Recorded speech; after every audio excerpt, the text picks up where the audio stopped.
Se você acompanha a gente, está percebendo que o cenário está um pouquinho diferente, mas é porque a gente está aqui em Brasília, porque essa semana aconteceu o Congresso da Abramilho, Associação de Produtores de Milho e Sorgo, e a gente veio acompanhar o Congresso e hoje trouxemos um entrevistado que vai falar sobre milho e as diferentes perspectivas para o setor, quando a gente fala não só de produção, mas exportação e o quanto que esse mercado está crescendo em produtividade no Brasil.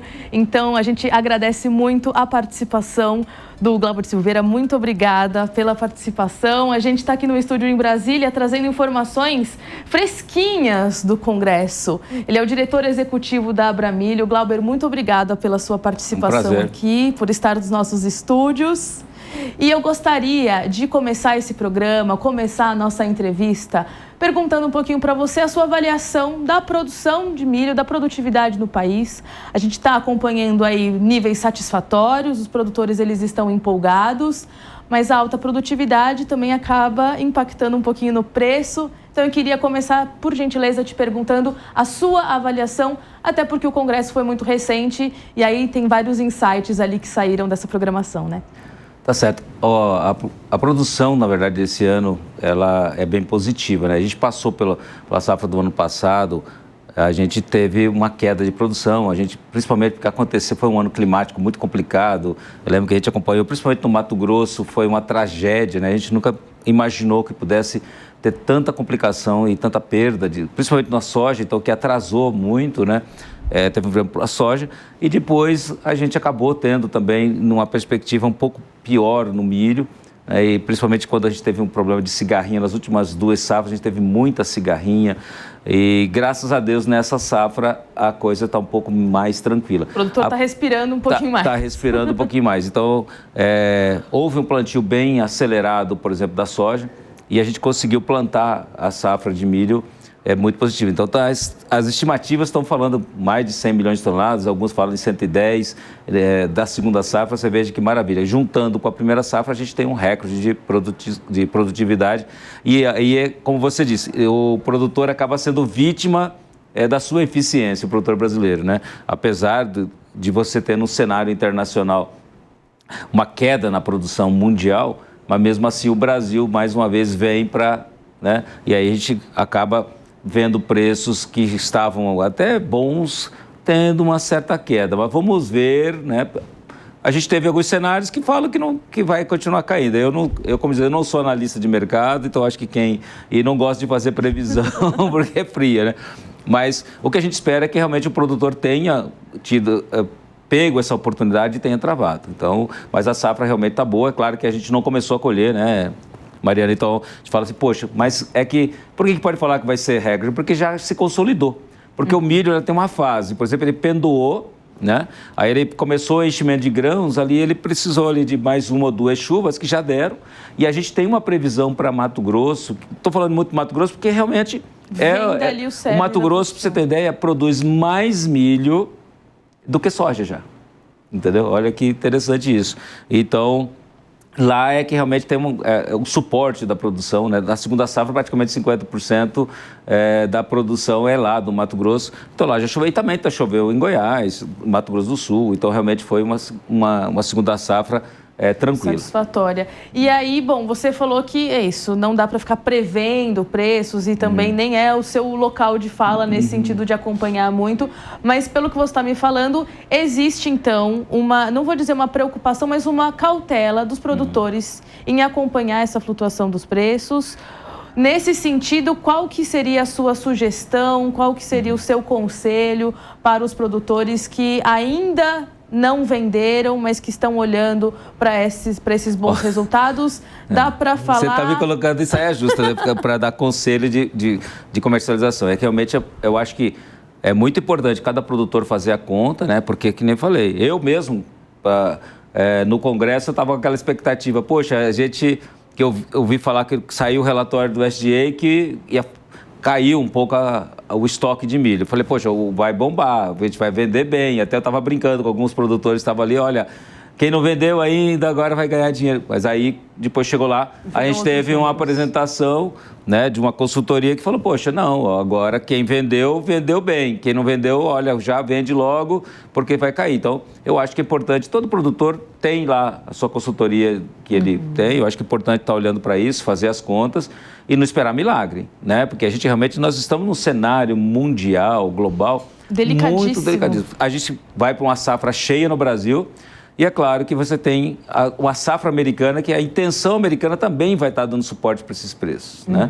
E uma outra coisa que é muito complicado, Mariana, que eu queria dizer para você, qual que é o problema do Brasil? No Brasil a gente tem um problema de armazenagem. Então eu, por exemplo, sou um produtor, eu vou colher milho agora em maio. Vamos supor que eu não tenho armazém, né? Vou colher milho no final de maio, em junho eu colho todo o meu milho. Aonde eu vou colocar esse milho? Essa é a grande pergunta. Isso foi falado muito no Congresso. Então, daí o que acontece? Qual que é o problema de tudo isso? Eu falo, mas é só você depositar na trading. Não, mas se eu não vendi para trading, se você é uma trading, você fala assim, eu vou falar para você, olha, Mariana, eu quero entregar o milho para você. Você fala assim, tá, mas vamos negociar então já. Eu falo, não, mas eu não quero. Eu falo, não, então eu não vou receber seu milho, entendeu? Então eu vou no cerealista. Vou atrás do cerealista, beleza. Só que daí no cerealista eu vou pagar por mês que ficar armazenado o milho lá. Então muitas vezes vamos supor assim, que eu vou lá e armazeno o milho. Aí o preço, vamos supor, está caindo. E o preço continua caindo, ou seja, eu vou pagar por armazenagem. Sim. E acontece muitas vezes isso. E tem que colocar isso no custo. Se não colocou no custo, aí fica pior ainda. Agora, se eu tenho armazém, o que acontece? Eu deposito o meu milho, no momento não está ruim, eu vou esperar o melhor momento. Entendeu? Agora, quando eu não tenho armazém, então isso é o grande problema agora. Então a gente já tem essa pressão de uma super safra. Tem que armazenar, nós não temos armazenagem para esse milho, porque ainda tem soja nos armazéns, então tem uma pressão, né? Então, realmente, essa pressão, por isso que foi importante toda essa fala ontem da questão de armazenagem, que o Brasil armazena só 70%. A FAO fala em 1,3%. Eu acho que não é necessário isso, no Brasil não, porque a gente não fica com a safra armazenada, a gente comercializa ela, mas pelo menos que a gente tivesse, pelo menos, 30% a mais de armazenagem do que a gente tem. Então, até hoje, nós não estamos conseguindo nem suprir o aumento de produção, a gente não está conseguindo nem manter a armazenagem para isso, né? E aí é complicado. Mas aí você está trazendo um ponto, Glauber, que, claro, é muito importante a gente acompanhar essa discussão. Essa discussão de armazenagem, ela pega vários setores do agronegócio, né? Várias cadeias produtivas, a gente está falando de soja e milho aqui, mas a gente sabe que para o café também é uma questão, enfim. Mas não é uma discussão nova. Não, é todos velha. Os anos e a gente vê eterna. Brasil... Não, essa discussão é eterna. Assim como infraestrutura, Mariana, nos Estados Unidos é ridículo, né? Quem já foi nos Estados Unidos vê aquela infraestrutura toda de transporte e mesmo de armazenagem, vai falar assim, nossa, mas lá é uma discussão constante, eles estão sempre precisando. Então, é uma coisa que sempre a gente precisa de uma logística, de uma infraestrutura de transporte maior, porque as coisas crescem, né? E sempre precisa evoluir, é natural, vai ser eterna. Mas só que o problema do Brasil, que o Brasil é o país que menos investe no mundo, entendeu? Em infraestrutura. Do seu PIB, ele investe menos que 2%, enquanto tem países, por exemplo, como os Estados Unidos, investe 10%. Então, esse é o grande absurdo brasileiro, que a gente realmente, apesar de ter uma logística rodoviária ainda, em vez de ser ferroviária ou hidroviária, ou equilibrada que seja, a gente não é, e ainda a gente tem pouco investimento nesse setor. Mas vocês, enfim, vou perguntar como Abramilho, mas eu sei que você acompanha outras cadeias produtivas, claro, mas de alguma forma você entende que isso seria necessário do ponto de vista de política agrícola, então independente de governo, o país olhar para uma armazenagem que seja mais bem sucedida enquanto política agrícola, ou também o próprio produtor rural precisa se planejar mais, colocar isso no custo, entender que dependendo da infraestrutura vai levar 1 ano para ele ter um silo. Como que você avalia isso desse ponto? É mais governo, é mais produtor ou, de fato, o melhor dos mundos seria um equilíbrio entre os dois? Eu acho que esse equilíbrio, primeiro que não seria nenhuma política agrícola, seria uma política pública mesmo, porque a armazenagem é segurança alimentar.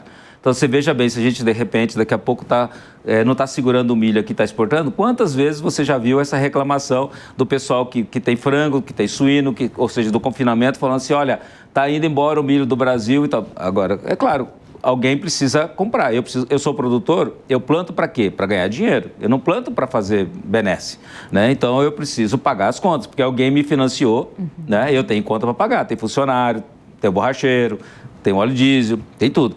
Então, o que acontece? Nesse momento, a importância disso é é claro que o produtor, ele gostaria de... Agora, a armazenagem, ela é cara, é um instrumento caro, não é uma coisa. Então, o que acontece? As pessoas não entendem que o produtor, ele adquire uma propriedade, ele tem que ter todo um custo de abertura, de implantação, de correção de solo, aí depois ele tem que adquirir colheitadeira, plantadeira, ele já tem uma alavancagem grande para poder plantar e para colher. Só para o plantio, isso. Só para o básico. Né? A armazenagem, de uma certa forma, é uma outra história. Entendeu? Que é um custo alto.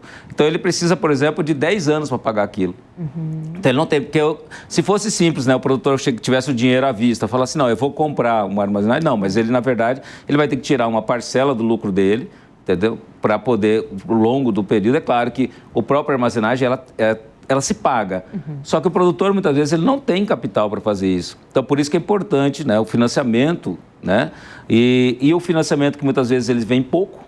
Eu até conversando com o Wilson Vaz, que é, acho que o grande cara, né, mentor desse Plano Safra e todo o Plano Safra, conversando com ele até me falou assim, poxa, mas Glauber, tá aqui, ó, teve um período que a gente liberou 5 milhões e pegou só 3. Eu falei, tá, Wilson, mas por que está acontecendo isso? Alguma coisa está errada, entendeu? Porque quando você fala, por exemplo, com o nosso presidente, o Paulo Bertolini, que é da Abimac e tudo mais, que também é entendido e é fornecedor de Só para contextualizar, e presidente da Abramilho. Presidente da Abramilho. Nosso presidente da Abramilho. Ele, apesar de ser produtor, ele também tem uma indústria de armazenagem. Então, ele fala assim, não, o problema todo é que realmente o banco é ineficiente de dar esse crédito. Ele, na verdade, parece que não faz questão, porque realmente toda a avaliação do projeto de longo prazo, ele é um projeto mais complexo e não tem uma priorização. E o banco precisa entender tudo isso para desenhar um planejamento ali para concessão de precisava de chicote de governo mesmo, sabe? Falar assim, então distribuir mais isso aí, coloca em outros bancos, não bota só no Banco do Brasil, põe na Caixa Econômica, põe no Santander, põe no Sicredi, distribui, faz linha direta com o BNDES, ou seja, é preciso melhorar isso aí e é preciso realmente ter... A gente teve um ano lá atrás, né, que teve realmente quando tinha aqueles PAC, né? Acho que era PAC, não é? É o plano de aceleração. De aceleração, sim. E aí, lembro que teve uma vez que foi de armazenagem. Funcionou legal. Nós precisávamos realmente de alguma coisa assim, mas não era 5 milhões. É tipo assim, vamos colocar agora 30, 40 bilhões, estou falando milhões, bilhões em armazenagem, entendeu? Para poder realmente acelerar. Porque o grande gargalo do Brasil... Para a gente ser aquilo que o mundo todo espera, ser o grande celeiro, e até as pessoas têm perguntado para mim assim, olha, mas falaram lá no Congresso que o milho vai superar a soja. Olha, é natural que vai superar a soja, é natural que aconteça isso, porque o mundo produz mais milho do que soja, e na ração animal é 3-1. Então, isso é natural. E o Brasil está começando essa brincadeira de ser agricultor ainda. Sim, os números estão cada vez mais equilibrados. Estão cada vez mais equilibrados. E é natural que a gente vai passar. E nós temos áreas para isso. E sem falar que o milho produz o dobro ou o triplo, muitas vezes, da soja. Mas agora, qual que é o grande gargalo para a gente poder atingir e atender essa demanda mundial e trazer riqueza para o país? É a armazenagem. A gente já não tem infraestrutura adequada e ainda não tem armazenagem, é o caos. Então, o produtor... A chave é o pós-colheita, né, que tanto se fala, porque o produtor ele faz tudo muito bem feito, entende muito, é a sua vocação o plantar e colher, mas o pós-colheita acaba sempre sendo um gargalo. E é por isso que a gente precisa dar essa segurança, porque senão o produtor fica na pressão. Ele está sempre pressionado a vender, tá entendendo? Essa tem sido a grande dificuldade. Mesmo o cara do café ou o cara do algodão. O algodão é menos, um pouco porque realmente eles botam aqueles fardos e tal, é outro nível, né? Eu não estou falando assim, mas agora o produtor, quando está nessas outras atividades, seja do arroz, seja do feijão, então é uma tragédia. Se você demorar para vender, tem aquele problema de cor e tudo mais. Então, mas você veja, mas no caso da soja, do milho ou do trigo, ou seja, dessas culturas, arroz, você não tem armazenagem, você está obrigado a comercializar com alguém, com o cerealista, com alguém. E isso acaba prejudicando muito. Com certeza. Até para quem não entende necessariamente do nível do grau de gravidade que a gente está falando aqui, é isso. O produtor ele acaba se esforçando para trabalhar com a melhor genética, né? Para fazer tudo no timing certo, colher no tempo certo, ele calcula a chuva. E aí ele consegue colher uma boa produtividade, uma semente, um grão que tem ali algumas especificidades para atender as diferentes indústrias, mas se fica a céu aberto, tudo aquilo vai secando e essa produtividade em qualidade também é comprometida, né? Então a gente espera que realmente surja alguma coisa, que surja um milagre aí, que a gente possa melhorar esse aspecto. Apoio, sim, sem dúvida. Agora, uma das outras questões que eu queria trazer aqui no programa pra gente, lá no Congresso também foi falado muito, então, dessa aptidão do Brasil em exportar, é claro, né? A gente está falando de milho, mas no timing corretíssimo, eu não sei se foi inclusive planejado, mas o congresso da Abramilho aconteceu enquanto o governo brasileiro estava em missão na China, falando muito sobre ampliação de exportações, ampliação de mercado, e um dos mercados abertos finalmente, porque o setor de milho tinha muito essa expectativa, é a abertura de mercado do DDG, que é um substrato ali pós-etanol de milho. Né? É um coproduto que a gente chama. Coproduto, obrigada. Explica um pouquinho pra gente o que foi discutido lá no Congresso também e, mais do que isso, qual que é a expectativa da Abramilho a partir dessa abertura de mercado, porque a gente está falando da China, que não é pouca coisa também, né? A abertura de mercado é uma coisa muito importante. A gente conquistou isso. Se você for acompanhar 2 anos atrás, a gente não exportava para a China. A gente tinha um protocolo que era impossível exportar, porque eles faziam exigências nesse protocolo que o governo brasileiro não conseguia testar. E aí eu lembro que quando houve uma certa discussão da China com os Estados Unidos lá atrás, né, uns 3 anos atrás, a China rapidamente abriu o mercado brasileiro e cortou aquele protocolo, até abriu mão do protocolo, e a gente começou daí a exportar, tanto que, para você ter ideia, o nosso maior cliente era o Irã, né? O nosso maior cliente era o Irã, e o Irã comprava, e sempre tem comprado em torno de 5 milhões e meio de toneladas, é o nosso maior cliente, porque o Brasil exporta para um monte, a gente exporta em torno de 35 a 45 milhões de toneladas a 50. Então, mas a gente exporta para um monte de países, entendeu? Então, para uns 200 mil toneladas, para outro 1 milhão, outro 1 milhão e 800, outro 3, o Japão 2, Irã, entendeu? Vietnã, Espanha, na pandemia até a Espanha abriu o mercado e assim por diante. Então, o nosso maior cliente era o Irã. A China vem e compra 7 milhões de toneladas, assim, na boa, foi aquela coisa assim, em um mês, muitas vezes 2 milhões de toneladas. É uma coisa maluca aquilo, né? Aí o que aconteceu? No outro ano comprou 2, né? Diminuiu, porque lógico que eles tiveram uma boa produção lá, aquela coisa toda. Mas, ou seja, a gente abriu um mercado muito importante, né? E aí depois a gente começou Agora a gente produz etanol de milho aqui e tem um coproduto que você pega o milho, sai etanol, né? Sai óleo e sai DDG, que é o farelo proteico, né? Que você concentra, né? Porque o milho tem proteína também, então quando você começa aquilo, sobra a proteína. E aí vai vender para quem? Porque na verdade o Brasil produz também muito farelo de soja, né? Então, querendo ou não, para a gente poder expandir o mercado de etanol no Brasil, a gente precisa comercializar o DDG, porque o DDG ele praticamente para pagar a conta, ele é quase que 50% de quem paga a conta, entendeu? Tá entendendo? Não é um produtinho assim, não, beleza. Não, ele é um produtão. Então, daí é claro que quando você tem um mercado como a China, que pode importar 2, 3 milhões de toneladas de DDG, isso tem que se comemorar mesmo. Tanto que a gente viu o vice-presidente, né, o presidente de exercício, Geraldo Alckmin, também comemorando isso. Isso é muito importante para o Mato Grosso. E aí ele falou de uma coisa importante, que é a Ferrogrão. Porque, veja bem, esse DDG ele tem que sair por porto.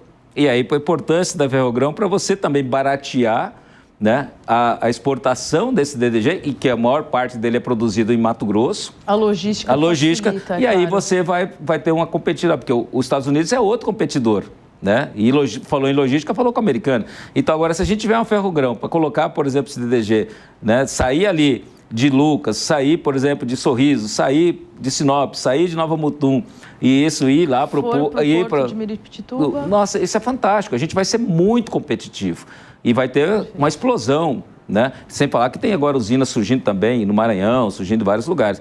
Então, realmente, essa é uma grande oportunidade, o mercado, assim como o Japão também. O Japão está procurando a gente, também querendo comprar mais. De uma forma geral, olhando muito para o Brasil. Muito. É que o Brasil, é que nem eu falei, os Estados Unidos, ele não tem como expandir mais produção.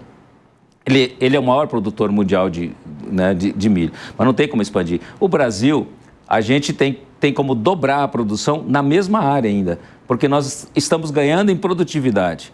Por exemplo, nós temos tecnologias novas que vêm por aí, né, que simplesmente vão fazer que hoje o produtor que está plantando, que ele está colhendo, vamos supor, 6 mil quilos, eles possam estar colhendo 8, 9, 10 mil quilos, como o americano colhe na mesma área. Então, você imagine você, que hoje nós estamos colhendo 130 milhões de toneladas. Nós plantando a mesma área, com mais tecnologia, entendeu? Com mais eficiência ou com melhorias ainda de tecnologias que a gente está por vir, nós vamos poder estar produzindo 200 milhões de toneladas sem aumentar 1 hectare de milho. Perfeito. Agora, se você imaginar que o quanto que nós temos para aumentar ainda nesse país, tanto de área de pastagem que pode ser ocupada, que a gente pode dobrar a área de soja. Imagina se nós dobrarmos a área de soja, que a gente pode dobrar sem falar em você ter deflorestamento nenhum. Tá? Sem falar, só aproveitando o que a gente já tem aberto. Você imagina, então, o potencial que nós temos de produção do milho nesse país. É claro que todo mundo vai estar olhando. E tem uma coisa, Mariana, eu tenho que falar para você que o milho brasileiro, que eu fiquei sabendo agora, na China, uma coisa muito interessante. O milho brasileiro ele é preferido pelos chineses, preferido por países asiáticos. Sabe por quê? Porque o nosso milho é duro. Então, ele resiste muito mais na armazenagem do que o milho americano. Então, ou seja, dá menos caruncho. Então, ele resiste, ele tem uns 6 meses mais de resistência. Porque ele não se colhe aqui, bota no navio, vai para lá, fica no armazém. Então, muitas vezes, o milho americano que eles compram, quando chega na China, já está carunchado. O nosso não. Então, ou seja, isso é uma coisa boa pelo nosso clima, pela genética que nós temos no milho aqui. Isso é uma coisa interessante que esse mercado fica se abrindo cada vez mais para nós. Muito obrigada. Muito obrigada pela aula, né? Acho que a gente conseguiu passar por vários assuntos dentro do setor do milho, embora com certeza desse para falar muito mais aqui de outras perspectivas. Muito obrigada, Glauber, pelas suas palavras. Espero recebê-lo aqui, inclusive para a gente falar depois de sorgo, de eucalipto, de outras indústrias. Com certeza. Né? Obrigado aí pelo espaço. Muito obrigada.